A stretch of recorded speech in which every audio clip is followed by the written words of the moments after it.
प्रश्न नंबर 91 अवाज ए कयु द्रव्य छे? अवाज ए पर्याय छे। उद्गल द्रव्यना भाषा वर्गणानी ध्वनि रूप पर्याय छे। अवाज शू छे एना उपर आपणे चर्चा करीए छे। भाषा वर्गणा 22 वर्गणाओ छे। ए 22 वर्गणामां एक भाषा वर्गणा छे। जेम कारमाण वर्गणा छे एवी रीते ज भाषा वर्गणा छे। कारमाण वर्गणा आत्मा साथे ज्यारे एक क्षेत्रावगाह रूपे जोड़ाय छे त्यारे ए कारमाण वर्गणा कर्म रूपे परिणमे छे। एवी ज रीते भाषा वर्गणा ए ध्वनि रूपे परिणमे छे, अवाज रूपे परिणमे छे। એટલે કર્મનું રો મટીરિયલ કારમાણ વર્ગના છે અને અવાજનું રો મટીરિયલ ભાષા વર્ગના છે। ભાષા વર્ગના સ્કંધોનો પરસ્પર જે ટકરાવ થાય છે એ ટકરાવથી જ ધ્વનિ ઉત્પન્ન થાય છે। એટલે એક પરમાણુમાં ધ્વનિ ઉત્પન્ન કરવાની શક્તિ નથી। આ જે ધ્વનિ છે ને એ પરમાણુમાં ઉત્પન્ન નથી થતો, એ સ્કંધથી જ ધ્વનિ ઉત્પન્ન થાય છે। એકલો પરમાણુ હોય, આ ધ્વનિ એટલે બે પરમાણુ એનો ટકરાવ થયો એનું નામ ધ્વનિ છે। લોકમાં પણ એક કહેવત છે કે એક હાથે તાળી ન પડે, એટલે એક હાથે એમાં અવાજ નથી થતો, જયારે એ બીજો હાથ હોય ત્યારે તાળી ત્યાં જે અવાજ આવે છે બેના ટકરાવથી આવે છે। તો એ રીતે ઉદ્ગલ બે પ્રકારના છે, પરમાણુ અને સ્કંદ। તો એક જે પરમાણુ છે એ પરમાણુમાં ધ્વનિ ઉત્પન્ન કરવાની શક્તિ એકલામાં નથી। જ્યારે એ કોઈ બીજા પૂદગલ સાથે અથડાય છે ત્યારે ધ્વનિ ઉત્પન્ન થાય છે। સર એવું ખરું કે બે એકલા પરમાણુ ટકરાઈને અવાજ ઉભો થાય છે, એવું ખરું કે સ્કંદો જ ટકરાય છે? સ્કંદ એ ભાષા વર્ગણા, એ તો સ્કંદ છે ને, ભાષા વર્ગના સ્કંદ થી ભાષા વર્ગણા એટલે સ્કંદ, વર્ગ અને વર્ગ ટકરાય, વર્ગ અને વર્ગણા, એ વર્ગણા એટલે સ્કંદ। અને જયારે ધ્વનિ ઉત્પન્ન થાય છે કે એ ધ્વનિને પાછી ફરીથી રિપીટ કરી શકાય છે કે નહીં? વિજ્ઞાનમાં એમ કહે છે કે આજથી કેટલા વર્ષો પહેલાનો જે ધ્વનિ હતો એ ધ્વનિ પાછો ફરીથી અત્યારે લાવવો હોય તો લાવી શકાય છે। બ્રહ્માંડમાં ક્યાંક ને ક્યાંક છે, એ નષ્ટ નથી થતું ધ્વનિ। પણ જૈન દર્શન તો કહે છે કે જે પર્યાય ઉત્પન્ન થાય છે એ પર્યાય એક સમય પછી નિયમથી નષ્ટ થાય છે, એ ફરીથી ઉત્પન્ન થતી નથી।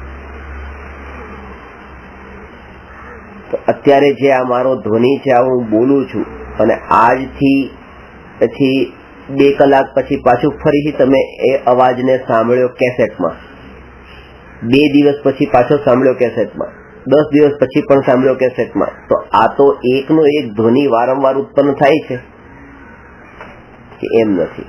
એ જે 2 કલાક પછી ઉત્પન્ન થાય છે એ ધ્વનિ અલગ છે, એ ટાઈમનો છે, એ સમયની પર્યાય છે। 2 દિવસ પછી ઉત્પન્ન થવા વાળો ધ્વનિ એ સમયની પર્યાય છે। ત્યારે પણ પરમાણુ અથડાય છે પાછા, ત્યારે નથી અથડાતા એમ નહીં કે અત્યારના અથડાયેલા છે ને હવે ત્યારે ન અથડાય તો ચાલે, ત્યારે પણ ધ્વનિ ઉત્પન્ન થાય, ત્યારે પણ એ જ છે કે પરમાણુ એનો સ્કંદો જે છે એનો ટકરાવ થાય છે ત્યારે એ સમયે ધ્વનિ ઉત્પન્ન થાય છે। એ રીતે 10 દિવસ પછી જ્યારે પણ ધ્વનિ ઉત્પન્ન થાય ત્યારે એમ સમજવાનું કે પરમાણુ એકબીજા સાથે અથડાયા છે। એટલે એક વાત તો પાકી થઈ કે એક પરમાણુમાં તો ધ્વનિ ઉત્પન્ન કરવાની શક્તિ છે જ નહીં। એટલે 5 વાત, ઇન્દ્રિયો 5 છે: સ્પર્શનેન્દ્રિય, રસનેન્દ્રિય, ઘ્રાણેન્દ્રિય, ચક્ષુરેન્દ્રિય અને કર્ણેન્દ્રિય। સ્પર્શનેન્દ્રિય નો જે વિષય છે એ સ્પર્શ છે, રસનેન્દ્રિયનો વિષય રસ છે, ઘ્રાણેન્દ્રિયનો વિષય ગંધ છે, ચક્ષુરેન્દ્રિયનો વિષય વર્ણ છે અને કર્ણેન્દ્રિયનો વિષય ધ્વનિ છે, અવાજ છે। હવે પૂદગલના ગુણમાં આગળનો પ્રશ્ન જે છે એનાથી જ લગતો છે કે પૂતગલની પરિભાષામાં અવાજનું નામ કેમ નથી? અવાજ તો પૂતગલમાં જ હોય છે, પૂતગલ સિવાય તો ક્યાંય નથી. તો એમ કેવું જોઈતું હતું, જેમ સ્પર્શ કીધું, સ્પર્શનેન્દ્રિયનો વિષય સ્પર્શ, રસનેન્દ્રિયનો વિષય રસ, ઘ્રાણેન્દ્રિયનો વિષય ગંધ, ચક્ષુ ઇન્દ્રિયનો વિષય વણ, જેમાં સ્પર્શ રસ ગંધ વણ હોય એને પૂતગલ કહેવાય. તો પછી કર્ણેન્દ્રિયનો જે વિષય જે અવાજ છે એને પણ પૂતગલનો ગુણ કેમ ન કીધો, એ પ્રશ્ન છે. સ્વતંત્ર પરમાણુમાં નથી. ગુણ આ લક્ષણ એવું હોવું જોઈએ કે જે બધા જ લક્ષમાં હોય. લક્ષ અને લક્ષણ એટલે શું કે ગોળ છે તો ગોળનું લક્ષણ જયારે તમે મીઠાશ કહો છો તો મીઠાશ એ લક્ષણ છે, તો ગોળ એ લક્ષ છે. આત્માનું લક્ષણ શું છે કે આત્માનું લક્ષણ જ્ઞાન છે. હવે જ્ઞાન તો આત્મા શું છે? લક્ષ્ય છે. જેનું લક્ષણ હોય એ વસ્તુને લક્ષ્ય કહેવાય. અને લક્ષણ એવું હોય કે 3 પ્રકારના દોષોથી રહિત હોવું જોઈએ. એ 3 દોષોથી રહિત હોય એને લક્ષણ કહેવાય. એ 3 દોષનું નામ છે લક્ષણાભાસ. જેમાં પહેલો દોષ છે અવ્યાપ્તિ, બીજો દોષ છે અતિવ્યાપ્તિ અને ત્રીજો દોષ છે અસંભવ. એનો અર્થ શું? બહુ સરળ છે, જયારે દ્રષ્ટાંતથી સમજાવીશું ત્યારે ઇઝીલી સમજાઈ જશે કે જે લક્ષણ લક્ષના અંદર બધામાં ન હોય, કોઈકમાં જ હોય ને કોઈકમાં જ ન હોય, તો એ અવ્યાપ્તિ નામનો લક્ષણાભાસ છે, લક્ષણ નથી. દાખલા તરીકે આપણે એમ કહીએ કે કેવળ જ્ઞાન આત્માનું લક્ષણ છે, અથવા વિતરાગતા આત્માનું લક્ષણ છે. વિતરાગતા આત્મામાં હોય છે કે આ હોય છે, પણ લક્ષણ એને કહેવાય કે લક્ષમાં બધે જ હોય. પણ વિતરાગતા અને સર્વજ્ઞતા તો માત્ર અરિહંત અને સિદ્ધ ભગવાનમાં જ છે પૂર્ણ રૂપે. બાકી બધા જીવોમાં તો અજ્ઞાનીઓમાં તો છે નહીં. તો એટલા માટે એ વિતરાગતા અને કેવળ જ્ઞાન એ જીવનું લક્ષણ નથી. વિતરાગતા અને કેવળ જ્ઞાનને લક્ષણ કહીએ તો અવ્યાપ્તિ નામનો લક્ષણાભાસ, અવ્યાપ્તિ નામનો લક્ષણાભાસ નામનો દોષ એ ઉભો થાય. જો એને આપણે લક્ષણ કહીએ તો એ દોષ લાગે. એટલા માટે કેવળ જ્ઞાન એ જીવનું લક્ષણ નથી. આગળ કે જે લક્ષણ લક્ષમાં પણ હોય ને અલક્ષમાં પણ હોય તો એ પણ બરાબર નથી, એને પણ લક્ષણ ન કહેવાય. દાખલા તરીકે એમ કહે કે જીવનું લક્ષણ શું કે અરૂપી, રંગ વિનાનું. કે એવો કોઈ જીવ છે જે રંગ વાળો હોય, તો આ લક્ષણ તો બધા જીવમાં છે, ભગવાનમાં છે, અજ્ઞાનીમાં છે, અને બધામાં કે બધા જીવ અરૂપી છે. પણ બીજા પણ દ્રવ્ય એવા છે જે અરૂપી છે. ધર્માસ્તિકાય અધર્માસ્તિકાય આકાશ ને કાળ. એટલા માટે આ લક્ષણ લક્ષમાં તો છે, સાથે અલક્ષમાં પણ છે. એટલા માટે આ પણ લક્ષણ ન કહેવાય, લક્ષણાભાસ કહેવાય. એટલે અરૂપીપણું એ જીવનો અતિવ્યાપ્તિ નામનો લક્ષણાભાસ છે. અતિવ્યાપ્તિ એટલે અતિવ્યાપ્તિ કે આ લક્ષ્ય છે, આ એક વસ્તુ છે અને એના અંદર લક્ષણ બધે જગ્યાએ હોય તો લક્ષણ, પણ પાટલી હોય ને પાટલી ન હોય તો અવ્યાપ્તિ. અને પૂરેપૂરું હોય પણ એની બહાર પણ પાછું ક્યાંક હોય. એટલે લેસ ધેન 100 હોવું, લેસ ધેન 100% માં હોવું એ અવ્યાપ્તિ, અને મોર ધેન 100% માં હોવું એ અતિવ્યાપ્તિ. એટલે બીજામાં પણ અરૂપીપણું છે, અરૂપીપણું છે. એટલા માટે લક્ષણ નહીં કહેવાય. લક્ષણ એને જ કહેવાય કે આમાં તો બધામાં જ હોય અને આની બહાર ક્યાંય પણ ન હોય. હવે કેવળ જ્ઞાન આ બધા જીવોમાં નથી, એટલા માટે લેસ ધેન 100% માં છે, એટલે અવ્યાપ્તિ. અને અરૂપીપણું અહીંયા તો બધા જીવોમાં છે, પણ પાછું ધર્મ અધર્મ આકાશ કાળમાં પણ છે, જે જીવની બહાર છે, જે લક્ષથી અલક્ષમાં પણ છે. એટલે એ પણ લક્ષણ નથી. અને ત્રીજું છે અસંભવ. અસંભવ એટલે કે જે લક્ષમાં થોડું પણ ઘટિત ન થાય, 1% પણ ઘટિત ન થાય, એ અસંભવ નામનું લક્ષણ છે. દાખલા તરીકે આપણે એમ કહીએ કે જીવ છે, એ જીવ હજારો સૂર્યના પ્રકાશ જેવો તેજસ્વી છે. તો એ તેજ જે બતાવ્યું ને, તેજ તો એ તો રંગ છે, પ્રકાશ છે. આત્મા તો પ્રકાશ અને અંધકારથી રહિત હોય છે. એટલે એક પણ જીવ પ્રકાશ વાળો હોતો નથી. એટલે એક પણ જીવમાં આ લક્ષણ જોવામાં આવતું નથી. એટલે જીવનું લક્ષણ જ્યોતિ કહીએ, પ્રકાશ કહીએ, તો એમાં અસંભવ નામનો દોષ લાગે. એટલે પહેલામાં છે કે થોડું તો હોય પણ 100% ન હોય. બીજું 100% હોય પણ આઉટ ઓફ 100% પણ હોય. અને ત્રીજું 1% પણ અપ્લાય ન થાય. અવ્યાપ્તિ, અતિવ્યાપ્તિ અને અસંભવ, આ 3 દોષથી રહિત જે હોય એ સાચું લક્ષણ કહેવાય.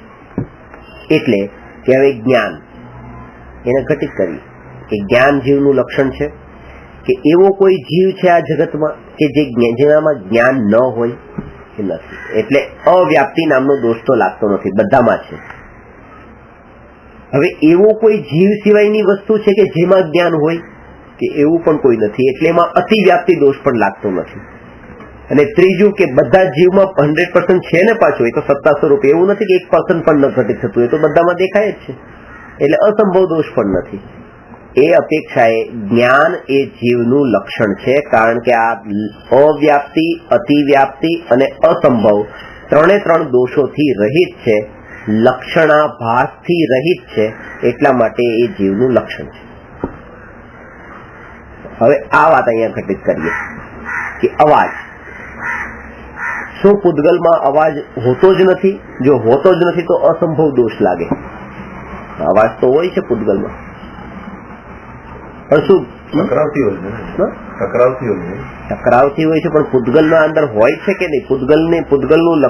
પૂતગલ જેમ કે આયા આપણે એમ કીધું કે વિતરાગતા અને કેવળ જ્ઞાન, એ પછી ભલે આત્મામાં લીન થવાથી કેવળ જ્ઞાન થાય છે કે પછી કેવી રીતે કેવળ જ્ઞાન થાય છે, એ પ્રોસેસ નથી જોવાની. પણ એ ત્યાં આપણે એને શોધીએ તો ત્યાં મળે છે કે નહીં? એમ કે પૂતગલમાં ધ્વનિ મળે છે,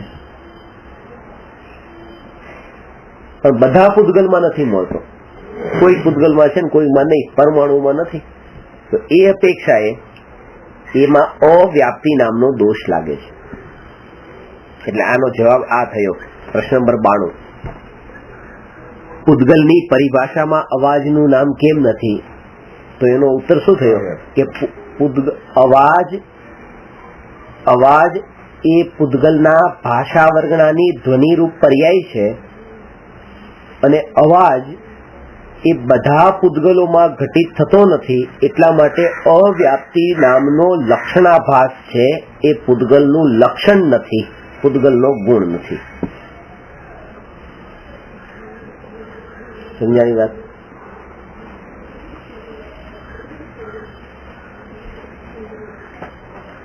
પરમાણુમાં અવાજ નથી. અવાજ એનામાં પરમાણુ જ્યારે સ્કંદ રૂપે પરિણમે અને ધ્વનિ થાય, અવાજ ઉત્પન્ન કરવાની શક્તિ છે, પણ શક્તિની વાત નથી. કારણ કે શક્તિ તો બધામાં કેવળ જ્ઞાનની છે કે નહીં?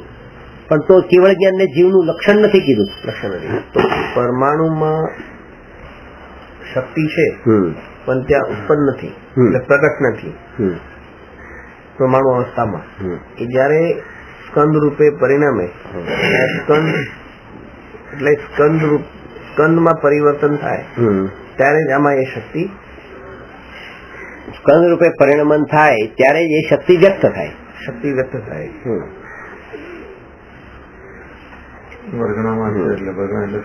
એટલે જેમાં સ્પર્શ ગંધ વર્ણ હોય એ તો એમ કીધું, પણ જેમાં ધ્વનિ હોય એ વાત નહીં કીધી.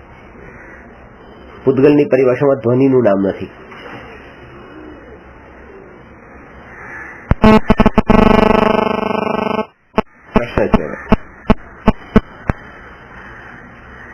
ભારતનો અવાજ ફોન દ્વારા અમેરિકા પહોંચી શકે છે, પણ તે જ અવાજ બાજુના રૂમમાં પણ પહોંચતો નથી.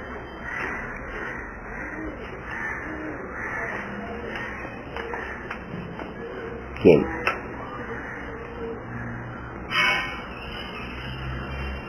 ધ્વનિમાં તો ઘણા સવાલ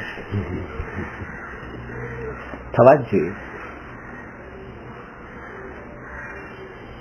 એ સમયે ત્યાંના પરમાણુ, ત્યાંના સ્કંધોનો ટકરાવ પણ એવો થાય કે એને ત્યાં એવું સંભળાય. અહીંયા આપણે બોલ્યા અને સંભળાય એને ત્યાં, તો ત્યાંના પણ સ્કંધો એને એવા ત્યાં ટકરાય છે કે એને ત્યાં ધ્વનિ રૂપે એનું જ્ઞાન થાય છે. બાજુના રૂપમાં એવા સ્કંધોનો ટકરાવ થતો નથી. આવો નિમિત્ત નૈમિતિક સંબંધ છે.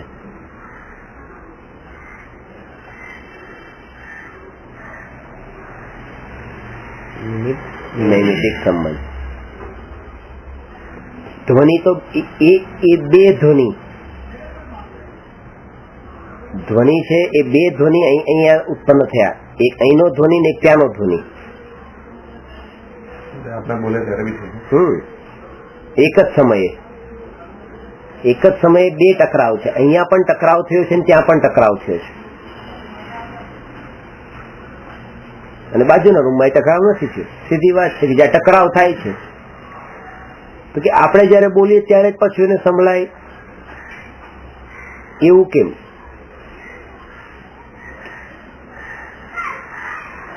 ઘણી વખત તમે બોલો, અહીંનો અવાજ ને ત્યાંનો અવાજ એક સરખો નથી હોતો, અલગ અલગ હોય છે. ટીવીમાં પણ બતાવતા હોય ને કે અહીંયા બોલતા હોય ને પછી જયારે ફોનમાં સાંભળતી વખતેનો અવાજ બતાવતો ને થોડો ડિફરન્ટ બતાવે, કારણ કે ડિફરન્ટ જ અવાજ હોય છે. કોઈ સાથે સીધો અવાજ સાંભળીએ ને ફોન પર સાંભળીએ અલગ છે, કારણ કે ધ્વનિ એ સમયના અલગ હોય છે. જો આ જ ધ્વનિ એ હોય તો પછી ત્યાં પણ આવો જ ધ્વનિ આવવો જોઈએ ને. ત્યાંના સ્કંધોનો ટકરાવ અલગ રીતે છે.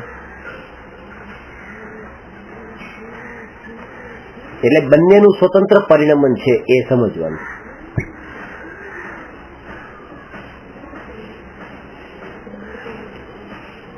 ભગવાનની દિવ્ય ધ્વનિ જે ખરે છે ઓમકાર ધ્વનિ હોય છે. ભગવાનની વાણીમાં ભગવાન તો ઓમ ઓમ એ રીતે જ ઉપદેશ આપે છે, અને શરીરના પરમાણુમાંથી, એટલે દરેક પરમાણુમાંથી ભગવાનની વાણી છૂટે છે. ભગવાન મોઢેથી નથી બોલતા. એટલે જીભને એ તો ચાલતું જ નથી, તો પોતે ધ્યાનની મુદ્રામાં છે, ધ્યાન દશામાં છે. હવે માનો કોઈ જ્ઞાની જયારે ધ્યાનમાં બેઠા હોય અને ઓટોમેટિક એ શરીરના એક પરમાણુમાંથી વાણી ખરે, એ રીતે વાણી ખરે છે.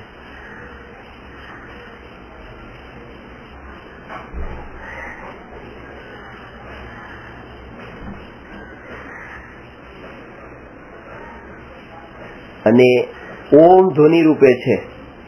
કાનમાં પડી શ્રોતાના, એ કાનમાં એ કાનના પ્રદેશો જે અહીંયા એની સાથે એ ઓમ ધ્વનિ અથડાય છે. અથડાતા એ પછી ભાષા રૂપે પરિણમે છે, અને દરેકને એ પોતાની ભાષા રૂપે સંભળાય છે. એ ઓમ નીકળ્યો, તમારા કાનમાં પડ્યો ને તમને ગુજરાતી ભાષા, તમને તમારી ભાષા રૂપે એ વાણી પરિણમી. ઓમ ધ્વનિ તમને તમારી ભાષા રૂપે પરિણમી, દરેકને પોતપોતાની ભાષા રૂપે એ વાણી પરિણમે છે. શબ્દો જુદા જુદા હોય, સાંભળવાના શબ્દો જુદા જુદા હોય. એ બોલે છે ઓમ ધ્વનિ, પણ સંભળાય છે બધાને અલગ અલગ શબ્દો, બધાને પોતા જુદા જુદા પોતપોતાને બધા જે ભાષાના એ અંદર હોય એ રીતે. નહીં, પણ સમજાય એક સરખા જ. ભાઈ આત્માની વાત કરી તો આમને ના, એક સરખું ન સમજાય ને. સમજ બધાની પોતપોતાની ભૂમિકા નહીં, એમ નહીં.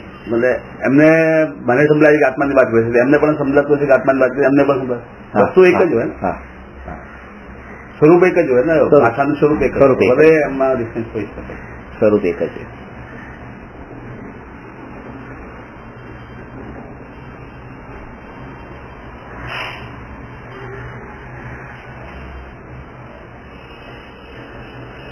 અમેરિકામાં જે સંભળાય છે નિમિત્ત નૈમિતિક, એ જેમ અહીંયા બેઠા બેઠા અમેરિકામાં કોઈ માણસ બેઠો એ ગુસ્સાનું કારણ બને છે. અહીંયા એ નિમિત્ત બન્યો, બેઠો છે ત્યાં, ગુસ્સો અહીંયા આવ્યો, કાર્ય અહીંયા થાય છે.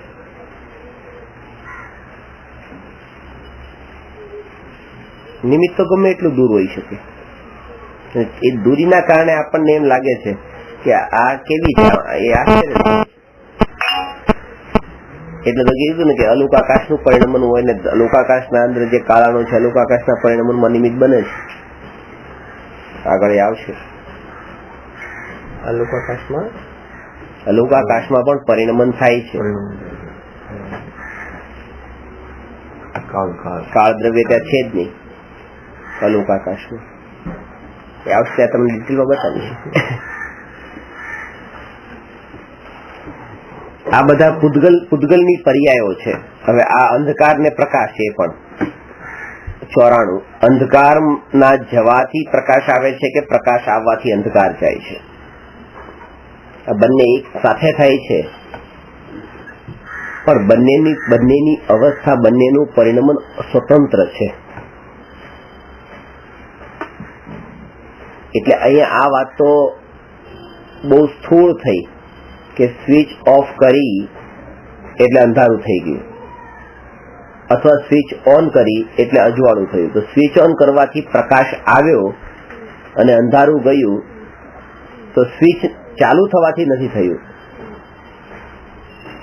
હવે સ્વિચ ચાલુ થવાથી નથી તો શેના થયું કે અંધારું ગયું એટલે અજવાળું આવ્યું.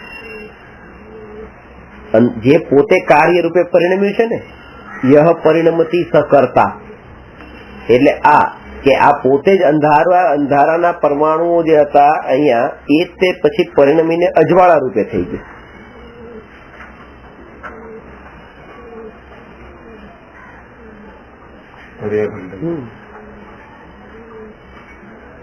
અંધારું પરિણમીને અજવાળા રૂપે થાય છે. પર્યાય પલટાઈ ગઈ અને એ આજે થવું એનું કારણ ખાલી છે કે આ ભૂતકાળની પર્યાય ગઈ પણ એના કારણે આ નવી પર્યાય ઉત્પન્ન થઈ છે એમ નથી. અજવાળું એના કારણે નથી આવતું કે અંધારું જાય છે. અજવાળું એટલે આવે છે કારણ કે અજવાળાને આવવાની યોગ્યતા પાકી છે.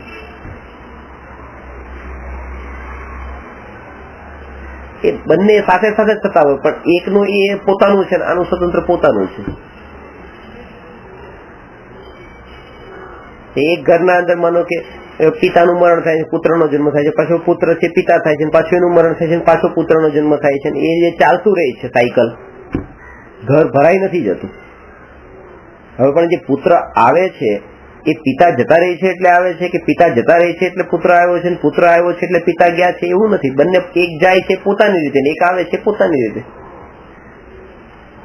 પાછું એ જશે પોતાની રીતે, નવું આવશે એ પોતાની રીતે. એમાં તો સમયનો ભેદ છે. હા, અહીંયા એ ભેદ પણ નથી.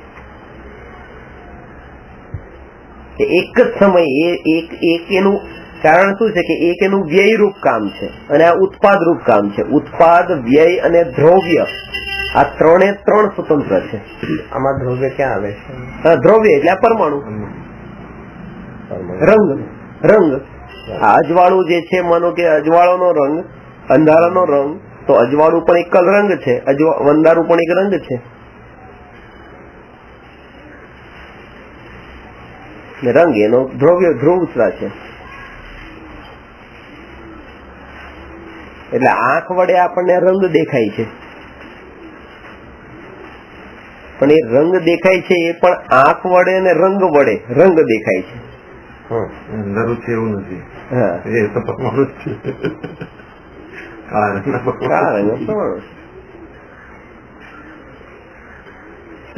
ચશ્મા છે,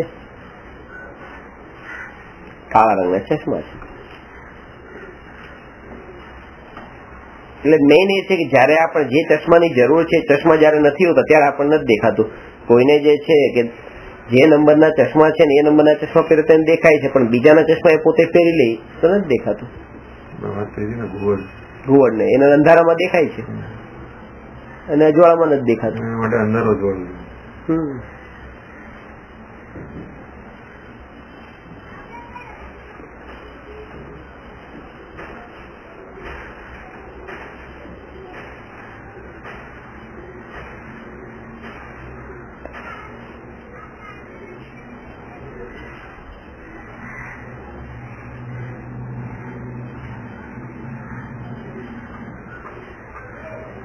એટલે આ આ ત્રણે ત્રણ આ ત્રિલક્ષણ પરિણામ પદ્ધતિ કીધી એટલે ઉત્પાદ, વ્યય અને દ્રવ્ય એ ત્રણેય એક સાથે હોય છે, પણ ત્રણેય સ્વતંત્ર હોય છે, કોઈ એકબીજાને આધીન નથી.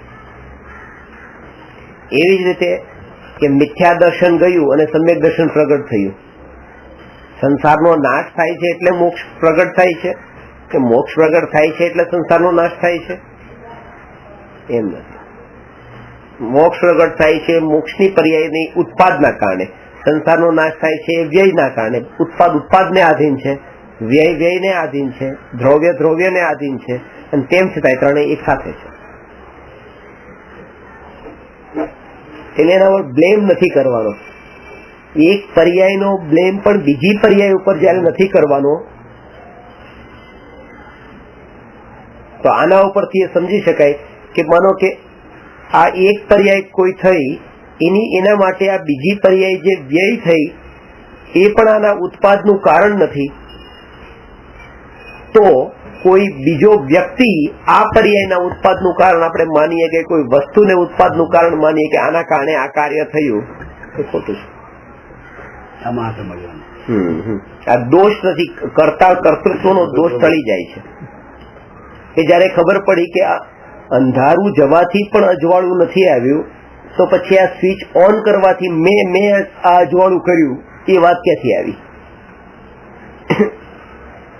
જે કમ્પલસરી નિમિત્ત હતું.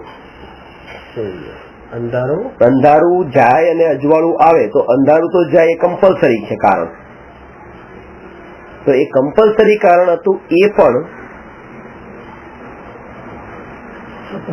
સ્વતંત્ર છે. તો અહીંયા હું જે બિલકુલ દૂરનો છું એના વડે આ અજવાળું થયું, એ કેવી રીતે? એમ. હવે બીજું કે દીકરાને ભણાવ્યો તો એનું અજ્ઞાન દૂર થયું અને એને જ્ઞાન પ્રગટ થયું. હવે એનું અજ્ઞાન જે ટળ્યું એ પણ એના જ્ઞાનનું જ્ઞાન પ્રગટ થવાનું કારણ નથી, કારણ કે એ વ્યયરૂપ પર્યાય છે. જે પોતે નષ્ટ થઈ રહ્યું હોય એ બીજાને કેવી રીતે ઉત્પન્ન કરી શકે? જે પોતે મરતું હોય એ બીજાને કેવી રીતે ઉત્પન્ન કરી શકે? એનામાં તાકાત જ નથી બીજાને ઉત્પન્ન કરવાની. એ બીજું જે ઉત્પન્ન થાય છે પોતાની તાકાતથી ઉત્પન્ન થાય છે.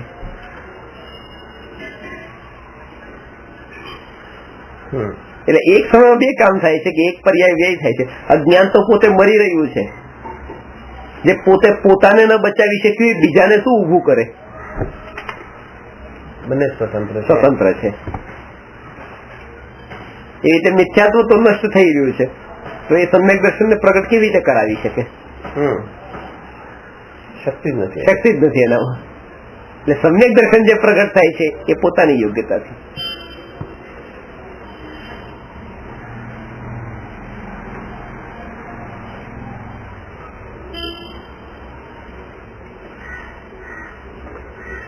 તો કોઈ એમ કે એમ માનીએ તો કે મિથ્યાત્વનો નાશ થયો એટલે સમ્યક દર્શન પ્રગટ્યું, સમ્યક દર્શન પ્રગટ્યું એટલે મિથ્યાત્વનો નાશ થયો. બંનેનું એકબીજાનું વાઇસ વર્સા. મિથ્યાત્વ નાશ પામ્યું એટલે સમ્યક દર્શન પ્રગટ થયું, સમ્યક દર્શન પ્રગટ થયું એટલે મિથ્યા દર્શનનો નાશ થયો. આના કારણે શું થાય? આના કારણે મિથ્યાત્વ થાય, કારણ કે એક પર્યાયના કારણે એક પર્યાયને અને બીજી પર્યાયને આપણે કારણભૂત માનીએ છીએ, બેને સ્વતંત્ર નહીં માની. એટલે આગળ આવશે 180 નંબરનો પ્રશ્ન, જેમાં એ સમજવાનું હશે કે દ્રવ્યની સ્વતંત્રતા, ગુણની સ્વતંત્રતા અને પર્યાયની પણ સ્વતંત્રતા, એ ત્રણે ત્રણ સ્વતંત્રતાને જાણવાની છે. એક દ્રવ્ય બીજા દ્રવ્યથી જુદું છે, એક દ્રવ્યમાં રહેલા અનંત ગુણો પણ એકબીજાથી જુદા છે, અને એક ગુણની ભૂતથી લઈને અનાદિ અનંત પર્યાયો, એક એક પર્યાયો પણ જુદી છે.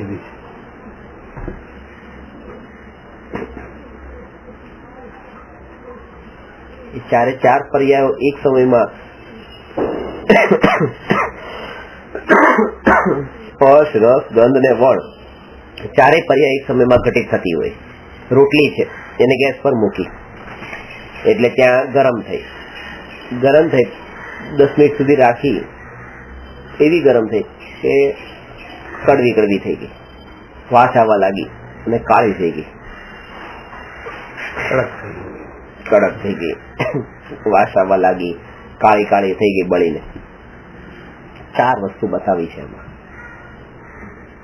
કે ગરમ થઈને કડક થઈ, પેલા ત્યાં એ સ્પર્શ ગુણની પર્યાય, એ કડવી થઈ ગઈ એ રસ ગુણની પર્યાય, વાસ આવવા લાગી ગંધ ગુણની પર્યાય, અને કાળી પડી ગઈ વર્ણ ગુણની.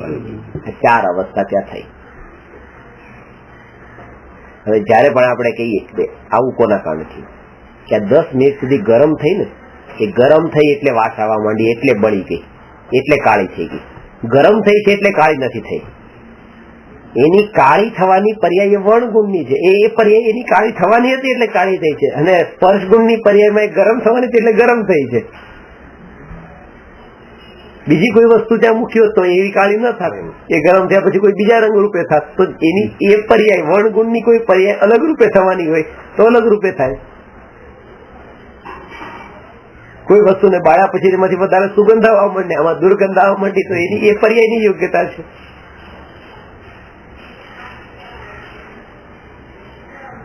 એટલે આ 4 પર્યાય પૂતગલની એક સમયમાં થઈ. હવે આપણે બ્લેમ શું મૂક્યો કે આ ગરમ થઈ એટલે જ આટલી વધારે ગરમ થઈ એટલે જ એ કડવી થઈ ગઈ, વાસ આવવા લાગી ને કાળી થઈ ગઈ. આપણે નિમિત્તને બ્લેમ એ તો નિમિત્ત નતું એમાં. તો એ તો ત્યાં બધા સ્વતંત્રતા જે છે કે એ 4 પર્યાય જે છે આપણે તો દૂરમાં બ્લેમ કર્યો. ક્યાં કે જે રોટલી બનાવવા વાળી બાય હતી એને કીધું કે તારા કારણે આ 4 પર્યાય થઈ ગઈ, 4 એના કારણે. અહીંયા જે પ્રૂવ એ કરવા માંગે છે કે 4 સ્વતંત્ર છે, અને અજ્ઞાનીની માન્યતા છે કે આ 4 પર્યાયનું કારણ આ બીજા છે, ખાલી એકનું કારણ નહીં, ગરમ થયાનું કારણ નહીં. આ વાત આવી છે એ આના જ કારણે, આ કાળી થઈ ગઈ છે એ આના જ કારણે, ને કડવી થઈ છે એ આના કારણે. આ મિથ્યાત્વ છે. અને સમ્યક આત્મજ્ઞાન પ્રગટ થયા પછી દરેક પર્યાયનો કરતા એ સમયની યોગ્યતા જાણી લે છે, બીજા દ્રવ્યને એનો કરતા માનતા નથી. સમજાણું?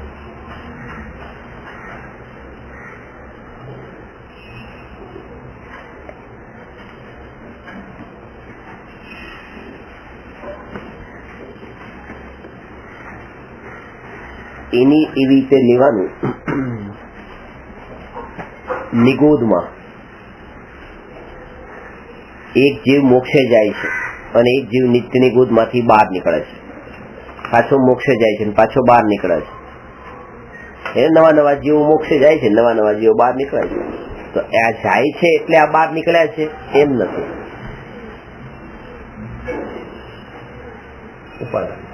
ઉપાદાન આ જીવની, કારણ કે બાકી તો અનંત જીવો હતા. આ જ કેમ? કારણ કે એની ઉપાદાનની યોગ્યતા પાકી, સત્સમયની યોગ્યતા પાકી, પછી એ જ સમયે મોક્ષની પર્યાય એની યોગ્યતા પાકી, એમની યોગ્યતા, આ યોગ્યતા પાકી, બંને પોતપોતાની યોગ્યતાથી. અહીંયા સુધી કીધું છે. આ બહુ સૂક્ષ્મ વાત છે કે જયારે કોઈ જ્ઞાની આત્માનું ધ્યાન કરતા હોય અને અંતર્મુહૂર્ત સુધી આત્માનું ધ્યાન કરે તો કેવળ જ્ઞાન થાય. અંતર્મુહૂર્ત સુધી આત્માનું ધ્યાન કરે તો કેવળ જ્ઞાન થાય.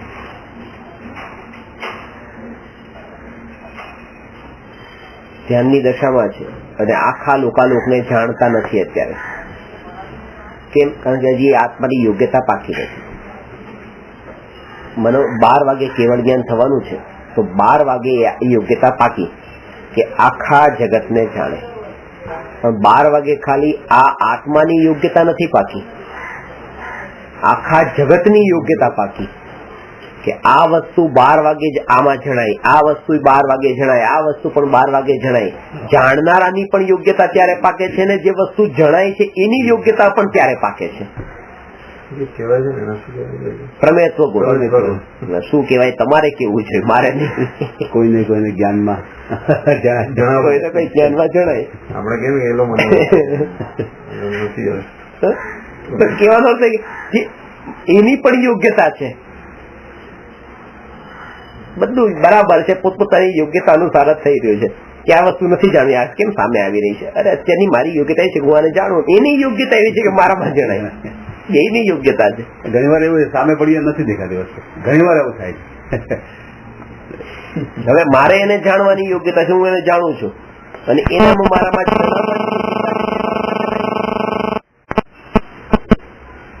હું કોઈ છાપું વાંચું છું, છાપુમાં તમને એમ કે આ છાપું ન વાંચે, છાપું ન વાંચવું જોઈએ, છાપા પડે, પણ હું એને જાણવાની યોગ્યતા મારી છે. આ છાપાના જે અક્ષરો છે એની મારામાં જણાવવાની યોગ્યતા છે, અને તમે ગમે એટલી કોશિશ કરો કે બંધ કરો વાંચવાનું બંધ કરો, પણ બંધ થતું જ નથી.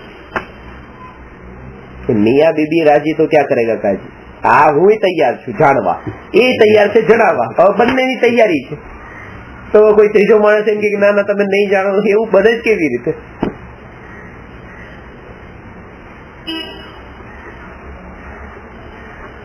એટલે દરેક એટલા માટે જ પરિવર્તનનો ભાવ આવતો નથી કે તમારી જે સમયની પર્યાયમાં કોઈ માંસ ખાય, કોઈ દારૂ પીવે, જેનું જેવું પરિણામ લખાયેલું છે એવું જ થાય છે.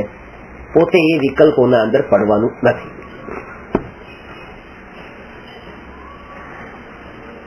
ભૂતકાળની પર્યાયમાં માંસ ખાધું હોય કોઈએ પણ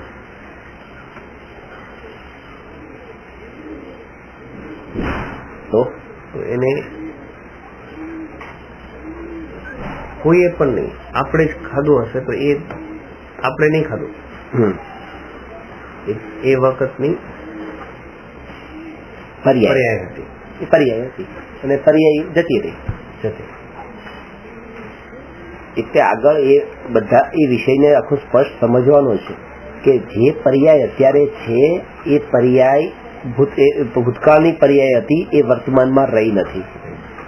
વર્તમાન પર્યાય છે ભવિષ્યમાં રહેવાની નથી. એટલા માટે કોઈ પણ પર્યાયથી નથી જોવાના જીવ.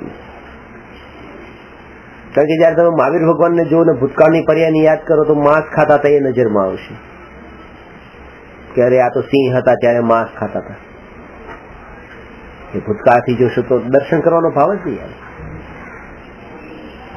એ ભૂતકાળ હતો, અને આ માંસ ખાતો હોય કોઈ વર્તમાનમાં તો ભૂતકાળની વર્તમાનમાં જ ખાઈ રહ્યો છે, પણ આ ભવિષ્યમાં નહીં ખાય, ખાઈ છૂટી જશે.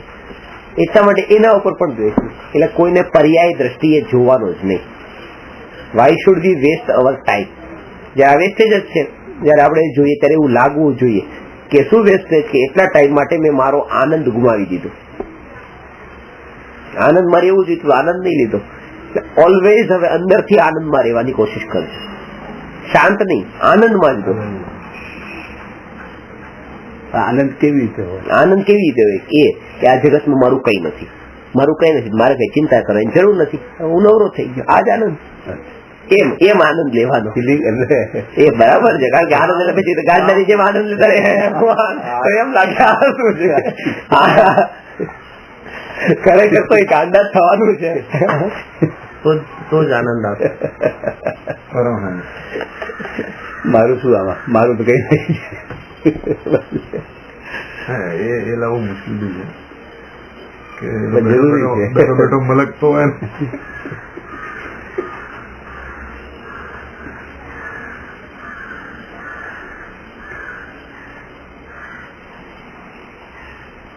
લોકો ફરકવાના બંધ થઈ જાય. જો તમે મલક વાળા હોય લોકો ફરકવાના જ બંધ થઈ જાય.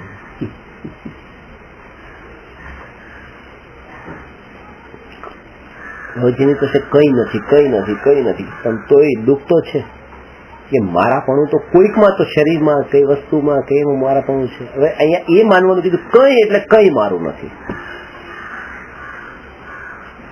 અને એ મારું નથી એટલે પછી ત્યાં દુઃખી નથી થવાનું, આ બધું મારું નથી એમ નહીં. એટલે મારું નથી તો એની ચિંતાથી છૂટ્યો, અને કોઈનું પણ નથી.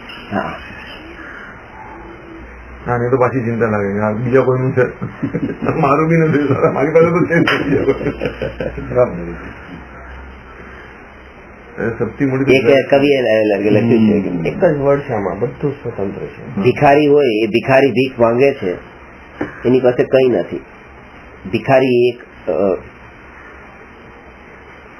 શેર કીધો છે કે અમે ભિક્ષુક થયા તો શું થઈ ગયું, અમારી પાસે કઈ છે નહીં. અમે ભિક્ષુક થયા તો શું થઈ ગયું, આ પાત્ર ભિક્ષાનું અમારી માલિકીનું છે, અમારી માલિકીનું છે. અમારી પાસે કઈ નથી પણ આ તો અમારું જ છે, પાછું આ કોઈનું નથી પાછું. હવે કઈ નથી પણ તોય ત્યાં મારાપણાનો ભાવ છે કે આટલું મારું તો છે.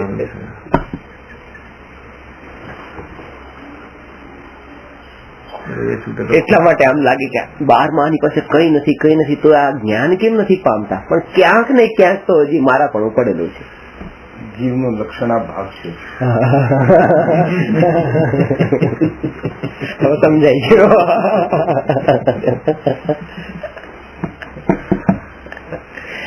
સરસ.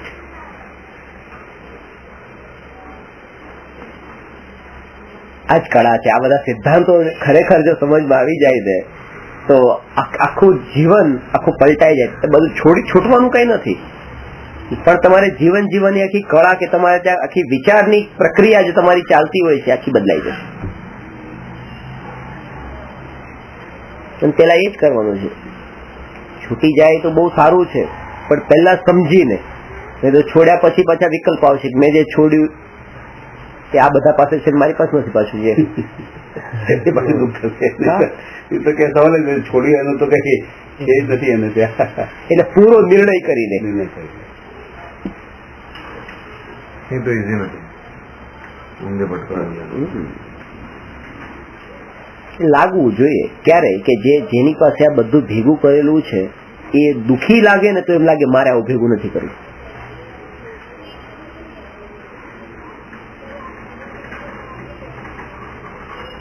આ ભવ પછીના આગળના ભવનો જે વિચાર કરતો હોય તો એ તરત જ પાછો વળે કે આની પછીનો પણ ભવ છે, એની પછી પણ ભવ છે, નરક ને નિગોધ પણ છે.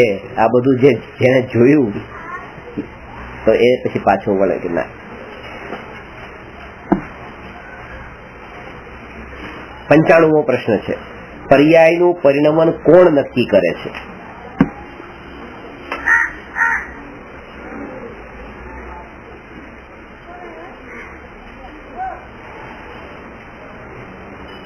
પર્યાયનું પરિણમન કોણ નક્કી કરે છે?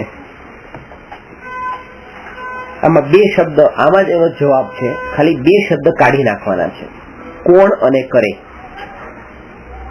કોણ કટ કરો અને કરે કટ કરો, શું થઈ જશે? એનું પરિણામ નક્કી છે. પર્યાયનું પરિણમન નક્કી.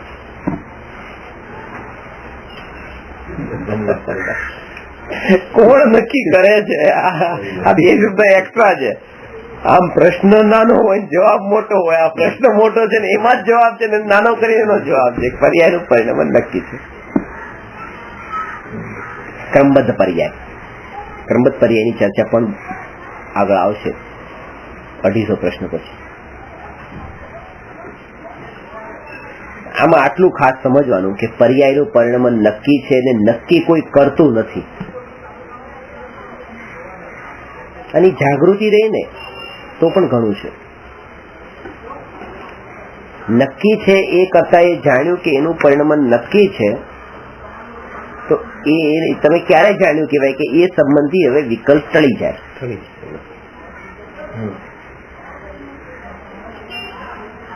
જો હોગા વો અચ્છા હોગા, જે થશે સારું થશે, જે થશે સારું થશે. એમ નહીં સારું ખરાબ ના ભેદ હું શું કામ કરું? જે થશે તે થશે, યોગ્યતાનું થશે. સારું થશે શું કામ? નહીં તો પાછું કઈ સારાનો ભેદ થયો તો પાછો ખરાબ નો ઉભો થશે પાછો, તો પાછા રાગ દ્વેષ થશે. સારું એટલે રાગ ને ખરાબ એટલે દ્વેષ. અહીંયા તો જે થશે તે થશે બસ.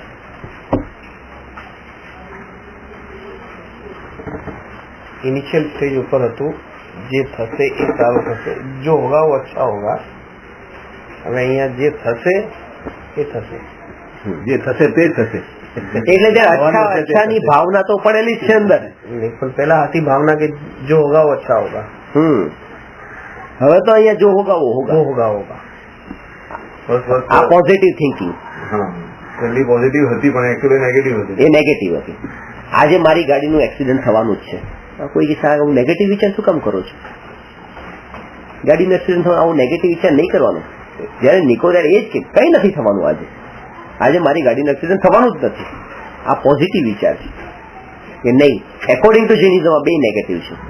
મારી ગાડીનું એક્સિડન્ટ થવાનું જ છે એ નેગેટિવ, અને થવાનું નથી એ પણ નેગેટિવ. જે થવાનું છે એ જ થવાનું છે એ પોઝિટિવ.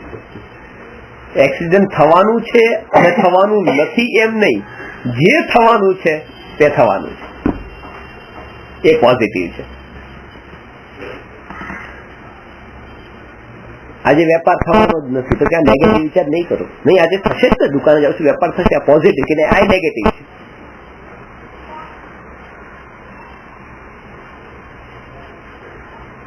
ઘણા લોકો કહેતા હોય મહેનત તો કરીએ છીએ, એ થયું પણ અમે આટલો ધર્મ ભણ્યા છે ને એટલે અમને શ્રદ્ધા છે, અમારા પુણ્ય ઉપર તો શ્રદ્ધા છે, પુણ્ય ઉપર શ્રદ્ધા છે. કેમ એકલી પુણ્ય ઉપર પાપ ઉપર રાખવી હતી ને.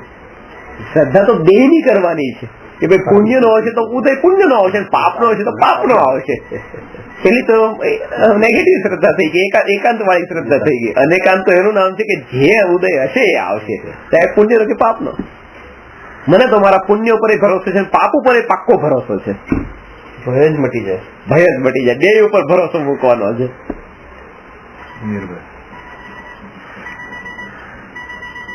જોવા જઈએ તો આ વ્યવહાર થયો ને આપણાથી કે જે થશે સારું થશે, અને આ નિશ્ચય થઈ ગયો એક્ઝેક્ટલી જે થવાનું છે એ જ થશે. નહીં, જે થશે તે થશે એ વ્યવહાર, અને એના ઉપર ધ્યાન નહીં આપવું, આર્કામાં લીન એ નહીં. પાછું તો ક્યારે પારકામાં થાય જ નહીં. કીધું ઘટી ક્યાં કરે ખોટું ચાવી આવું દવા લઈ લીધી. વ્યવહાર એકદમ બનાવી શકીએ. વ્યવહાર જાત જાતના હોય શકે. વ્યવહારમાં ભેદ કેટલાય હોય છે કે આ પણ એક વ્યવહાર, આવો પણ એક વ્યવહાર, આવો પણ એક વ્યવહાર. એમ પછી વ્યવહાર સારું વ્યવહાર, ખરાબ વ્યવહાર, કે તમે આ કપડા ક્યાં પહેર્યા છે, બહુ સરસ પહેર્યા છે, આ પણ એક વ્યવહાર. જમવાનું કેવું બધું સારું વ્યવહાર. તાર આપણો નિશ્ચયથી જોડેલો હોય ને એના પછી જે વચમાં આવે એ બધા નિશ્ચય પ્રગટ થયા પછી જે કાંઈ પણ અધૂરું રહી ગયું છે બધો વ્યવહાર. આત્મા મળી ગયા પછી હજુ પણ જેટલી નબળાઈઓ છે બધું નબળાઈનું નામ વ્યવહાર. અને આત્મા મળ્યા પહેલા જેટલી પણ બધી નબળાઈ છે એ તો બધું મિથ્યાત્મ ને કશાય ને અજ્ઞાન છે. એ વ્યવહાર પણ નથી, વ્યવહાર આભાસ છે.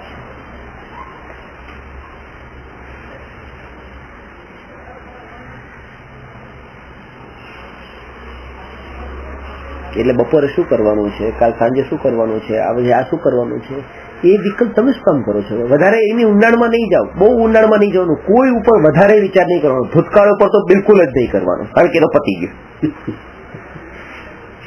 ક્રમબદ્ધ પર્યાયમાં આપણે એક સેન્ટેન્સ હતો, જેમ તમે ભૂતકાળમાં કાંઈ નહીં કરી શકો એમ ભવિષ્યમાં પણ કાંઈ નહીં કરી શકો. બંને સેમ. ભૂતકાળનો તો ભરોસો છે, ભવિષ્યનો ભરોસો નથી. ભવિષ્યનો ભરોસો થઈ ગયો. એમાં કરતા કરી તો થવાનું છે તો ખબર પડે છે. એમાં કરતા પણ છે હજી ના. તો એનું ફળ શું હોય પછી એ પણ માપવાનું. કે તમને એમ લાગે કે અમને ખબર પડી ગઈ, હવે અમને થોડું લાગે જ છે કે ભવિષ્યમાં કઈ ફેરફાર નથી જ કરી શકવાના, તો તમારા અંદર હવે સુખ કેટલું પ્રગટ્યું, કારણ કે આનું ફળ સુખ છે. પાછું શાંતિ કેટલી પ્રગટ વખતે પ્રગટે છે એ જ સેમ ટાઈમ. એ એટલી જાગૃતિ. પાછું ત્યાં તમારો મારો પથ્થર આવતો હોય તમે આમ થઈ જાઓ તો એના ભવિષ્યમાં વાગવાનો જ છે એટલે વાગવા દો, એમ નહીં. તમે આમ થઈ ગયા ને તો આમ થઈ જવાનું, પણ ત્યારે જાગૃતિ કે આમ જ થવાનું તો એટલે થાવ છું, એવી જાગૃતિ પછી એ પડે. ગોળી મારે વાગી જ જાય ત્યારે આમ થઈ જાય.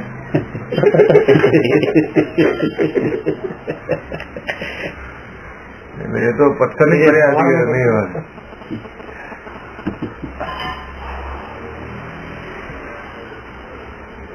આ ચર્ચા થઈ. અહીંયા થોડી ડિટેલમાં ચર્ચા કરીને આગળ હું લઈશ. મારે તમને આજે પ્રશ્ન પણ થોડા પૂછવાના છે. નમો અરહંતાણમ નમો સિદ્ધાણમ નમો આયરિયાણમ નમો ઉવજ્જાયાણમ નમો લોયે સવતાહૂણમ.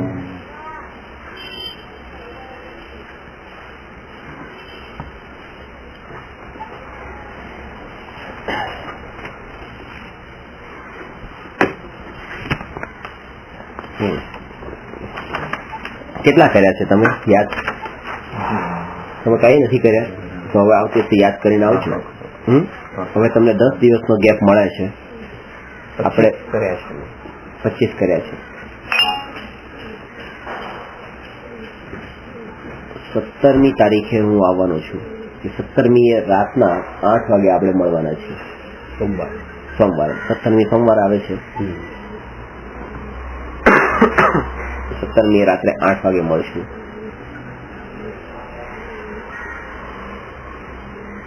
તમે 25 કર્યા, તમે કઈ નથી કર્યા. તમે કેટલા કરી નાખશો? બોલ. 25 શું 25 કરશો? આ 10 દિવસમાં 25 કરશો? 10 દિવસમાં રોજ આટલી 20 કરશો? 50 કરીને રાખજો. 50 આપી દો ને બધા. બસ બધા 50 પૂરેપૂરા યાદ કરીને રાખજો. તમે થોડા વાંચજો, તમને યાદ રહી જશે. કેસેટ સાંભળજો, તમે કેસેટ થી વધારે ખબર પડશે. મને 600 વાળી આપો ને. હા, આપી દો, અત્યારે જ આપી દો. 600 કલાકના પ્રવચન. એ બહુ જરૂરી છે.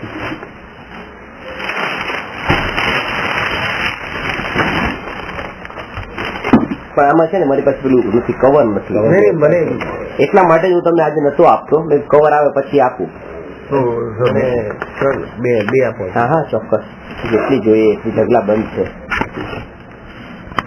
તમારે પણ વધારે જોઈએ તો બોલો.